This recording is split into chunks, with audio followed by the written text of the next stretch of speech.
Let's talk about the applications of derivatives. By finding the slope of a tangent line to a curve, we can also determine the equation of the tangent line to a curve.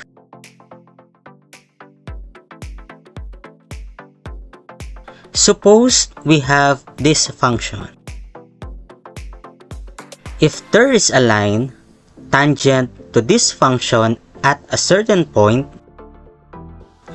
we can determine the equation of this tangent line using the derivatives.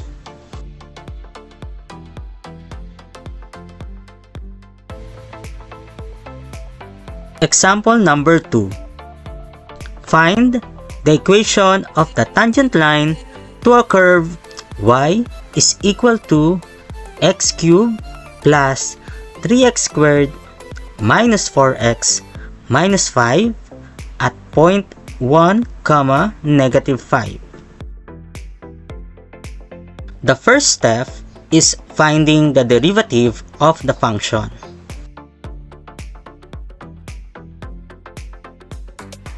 The derivative is 3x squared plus 6x minus 4.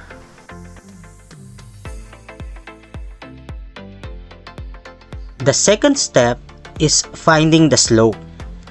Represent the derivative as m. Substitute the value of x to the derivative. The value of x will come from the point of tangency. Process and simplify the answer. M is equal to 5.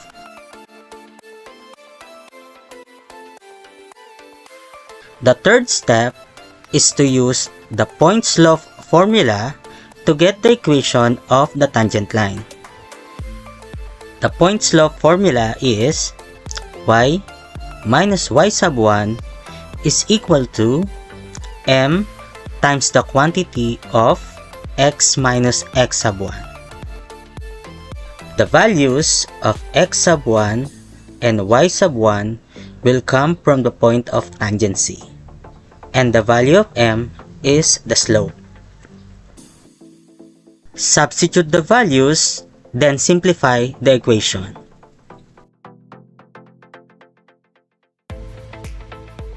The answer is 5x minus 10. Therefore, the equation of the tangent line is y is equal to 5x minus 10.